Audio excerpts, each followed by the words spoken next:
Hello friends, welcome to അപൂർവ collections. ഞാനിന്നൊരു പുതിയ recipe ആയിട്ടാണ് വന്നിട്ടുള്ളത്. അവൽ വിളയിച്ചതാണ് ഞാനിന്ന് തയ്യാറാക്കുന്നത്. വീഡിയോയിലോട്ട് പോകുന്നതിന് മുമ്പേ ആദ്യമായിട്ടാണ് നിങ്ങൾ ഈ ചാനൽ കാണുന്നതെങ്കിൽ സബ്സ്ക്രൈബ് ചെയ്യണം. അതോടൊപ്പം തന്നെ അതിനടുത്തുള്ള ബെൽ ബട്ടൺ കൂടി ക്ലിക്ക് ചെയ്യണം. അപ്പോൾ ഓൾ എന്നൊരു ഓപ്ഷൻ വരും. അതും കൂടി ക്ലിക്ക് ചെയ്താൽ മാത്രമേ ഞാനിടുന്ന പുതിയ വീഡിയോസിൻ്റെ നോട്ടിഫിക്കേഷൻ നിങ്ങൾക്ക് ലഭിക്കുകയുള്ളൂ. നിങ്ങളുടെ സപ്പോർട്ട് ഉണ്ടെങ്കിൽ മാത്രമേ നമുക്ക് മുന്നോട്ട് പോകാൻ സാധിക്കുകയുള്ളൂ. എൻ്റെ എല്ലാ സബ്സ്ക്രൈബേഴ്സിനും എല്ലാ വ്യൂവേഴ്സിനും ഞാൻ നന്ദി പറയുന്നു. പ്ലേലിസ്റ്റ് എടുത്ത് നോക്കിയാൽ ഞാൻ ഇതിനു മുമ്പ് അപ്ലോഡ് ചെയ്തിട്ടുള്ള എല്ലാ വീഡിയോസും നിങ്ങൾക്ക് കാണാൻ സാധിക്കും. ഈ വീഡിയോയിലോട്ട് പോകാം. അവൽ വിളയിച്ചതിന് ആവശ്യമായ ഇൻഗ്രീഡിയൻസ്: ഞാൻ കുറച്ച് കാഷ്യൂനട്ട് എടുത്തിട്ടുണ്ട്, 1/2 ടീസ്പൂൺ നല്ല ജീരകം, 12 ഏലക്ക. ഇതിൻ്റെ തൊലി കളഞ്ഞ് ഏലക്കയും ജീരകവും കൂടെ പൊടിച്ചെടുക്കണം.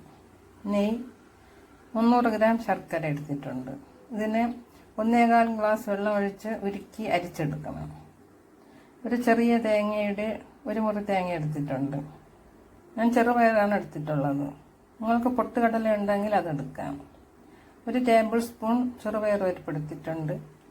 1 ടീസ്പൂൺ കറുത്ത എള്ള് എടുത്തിട്ടുണ്ട്. 1/2 കിലോ അവലെടുത്തിട്ടുണ്ട്. ഞാൻ 1/2 കിലോയുടെ കണക്കാണ് പറയുന്നത്. നിങ്ങൾ കൂടുതൽ എടുക്കുകയാണെങ്കിൽ ഇൻഗ്രീഡിയൻസ് എല്ലാം കൂടുതൽ എടുക്കണം. ഇനി ഇതെങ്ങനെയാണ് തയ്യാറാക്കുന്നതെന്ന് നോക്കാം. ആദ്യം ശർക്കര ഉരുക്കിയെടുക്കാം. ഇതേപോലെ വെള്ളം ഒഴിച്ച് അടുപ്പിൽ വയ്ക്കണം.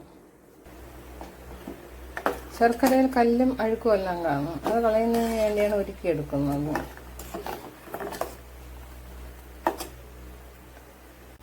ഇതിപ്പോൾ നല്ലതുപോലെ ഉരുകി. ഇനി ഇതിനെ തണുക്കാൻ വേണ്ടി മാറ്റി വയ്ക്കാം. ഇനി ഇതേപോലെ ഒരു പാൻ അടുപ്പിൽ വെച്ച് ചൂടാകുമ്പോൾ അതിലോട്ട് അവലിട്ട് കൊടുക്കാം.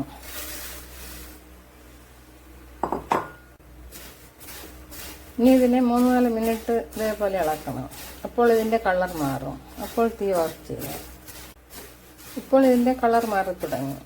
ഇനി തീ ഓഫ് ചെയ്യാം. എന്നിട്ട് ഇതേപോലെ ഒരു പാത്രത്തിലിട്ട് തണുക്കാൻ വയ്ക്കണം. ഏലക്ക ഒരു കറക്കുമ്പോൾ ഇതേപോലെ തൊലി ഇളകും. ഈ തൊലി മാറ്റിയതിന് ശേഷം ജീരകവും കൂടി ഇട്ട് പൊടിച്ചെടുക്കാം. ഇനി ജീരകവും കൂടെ ചേർത്ത് പൊടിച്ചെടുക്കാം. ഇനി ഒരു പാൻ അടുപ്പിൽ വയ്ക്കണം. ഞാൻ നോൺ സ്റ്റിക്കാണ് എടുത്തത്. കൂടുതൽ ഉണ്ടാക്കണമെങ്കിൽ ഉരുളിയിലുണ്ടാക്കാം, അല്ലെങ്കിൽ ചൂട് കട്ടിയുള്ള ഒരു പാത്രം ആയാലും മതി. ഇതിലോട്ട് അരിച്ച് വെച്ചിരിക്കുന്ന ശർക്കര പാനി ഒഴിച്ചു കൊടുക്കാം.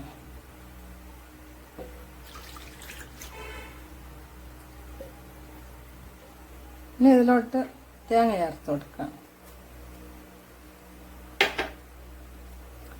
തേങ്ങ ചേർത്ത് നല്ലതുപോലെ മിക്സ് ചെയ്യണം. ഞാനൊരു ചെറിയ തേങ്ങയുടെ പകുതിയാണ് എടുത്തത്. നിങ്ങൾ എടുക്കുമ്പോൾ ഒരു തേങ്ങയുടെ 3/4 ഭാഗം എടുക്കണം.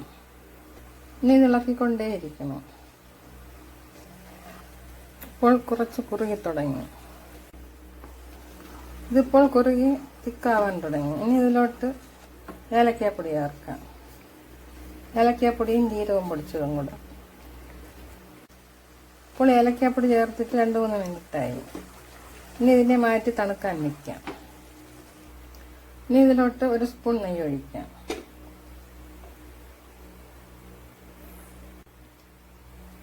ഇനി ഇതിലോട്ട് കാഷ്യൂനട്ട് ഇട്ട് കൊടുക്കാം. ഇത് കാഷ്യൂനട്ട് മൂക്കുമ്പോൾ കോരിയെടുക്കാം. ഇനി തീ കുറച്ച് വെച്ചിട്ട് കോരി മാറ്റാം.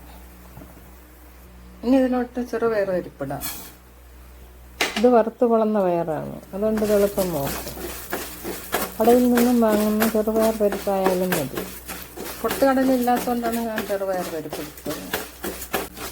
ഇപ്പോൾ ഇവിടെ ഉള്ളതെല്ലാം വെച്ച് തന്നെ അഡ്ജസ്റ്റ് ചെയ്യുന്നത്. അപ്പോൾ പുറത്തു പോകാൻ പറ്റില്ലല്ലോ. ഇനി ഇതിലോട്ട് എള്ളിട്ട് കൊടുക്കാം.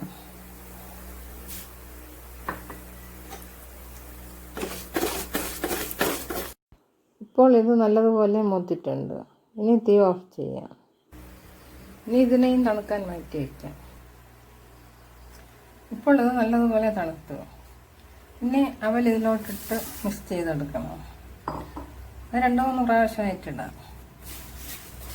ഒന്നിച്ചിട്ട് ഇളക്കണ്ട. 2-3 പ്രാവശ്യമായിട്ട് കുറേശ്ശെ ഇട്ട് ഇളക്കി ഒളിപ്പിച്ചെടുക്കണം. ചുവന്ന അവൽ വെച്ചാണ് ഇതുണ്ടാക്കുന്നത്. ചുവന്ന അവലിന് കുറച്ച് കട്ടിയുണ്ട്, വെള്ള അവലിന് കട്ടി കുറവാണ്. അപ്പോൾ നിങ്ങളെടുക്കുമ്പോൾ ചുവന്ന അവൽ വേണം എടുക്കാൻ. അവൽ പൊടിഞ്ഞു പോകാതെ ഇളക്കി യോജിപ്പിക്കണം. ഇനി കുറച്ചുകൂടെ ഇട്ട് കൊടുക്കാം.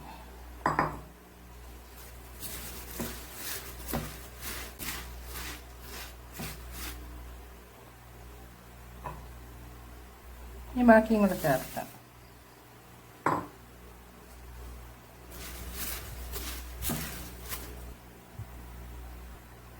ഇപ്പോൾ ഇത് നല്ലതുപോലെ മിക്സ് ചെയ്തു. ഇനി വറുത്ത് വെച്ചിരിക്കുന്ന ചെറുപയർ കൂടെ ചേർക്കാം. എന്നിട്ട് അത് നല്ലതുപോലെ മിക്സ് ചെയ്യാം. ഇനി ഇതിലോട്ട് കാഷ്യൂനട്ട് കൂടെ ചേർത്ത് നല്ലതുപോലെ ഇളക്കി യോജിപ്പിക്കാം. ഇപ്പോൾ എല്ലാം നല്ലതുപോലെ യോജിപ്പിച്ചെടുത്തു. ഇനി ഇതിനെ ഒരു സെർവിങ് ബൗളിലോട്ട് മാറ്റാം. അങ്ങനെ നമ്മുടെ അവൽ വിളയിച്ചത് റെഡിയായി. ഇതേപോലെ നിങ്ങൾ ഉണ്ടാക്കി നോക്കണം. കുട്ടികൾക്കെല്ലാം ഇത് നല്ലതായിട്ട് ഇഷ്ടപ്പെടും. കുട്ടികൾക്ക് ഇതേപോലെ ഉണ്ടാക്കി കൊടുക്കണം. ഇനി ഇതിനെ നല്ലൊരു എയർ ടൈറ്റ് കണ്ടെയ്നറിലാക്കി സൂക്ഷിച്ച് വയ്ക്കാം. 1-2 ആഴ്ച ഇതിൽ വെളിയിൽ തന്നെ വയ്ക്കാം. പിന്നീട് ഫ്രിഡ്ജിൽ വെച്ചാലും 5-6 മാസം വരെ കേടുകൂടാതെ ഇരിക്കും. ആവശ്യത്തിനെടുത്ത് ഉപയോഗിക്കാം. ഇത് എള്ളെല്ലാം ചേർത്തുണ്ടാക്കിയതുകൊണ്ട് കഴിക്കാൻ നല്ല ടേസ്റ്റാണ്. ഇത് ഉണ്ടാക്കിയ ഉടനെ കഴിക്കുമ്പോൾ കുറച്ച് ഹാർഡായിരിക്കും. അടുത്ത ദിവസമാകുമ്പോൾ നല്ല സോഫ്റ്റ് ആകും. ഈ വീഡിയോ ഇഷ്ടമായാൽ ലൈക്ക് ചെയ്യണം. നിങ്ങളുടെ ഫ്രണ്ട്സിനും റിലേറ്റീവ്സിനും ഷെയർ ചെയ്ത് കൊടുക്കണം. അടുത്തൊരു പുതിയ റെസിപ്പി ആയിട്ട് വരുന്നത് വരെ എല്ലാവർക്കും താങ്ക് യു.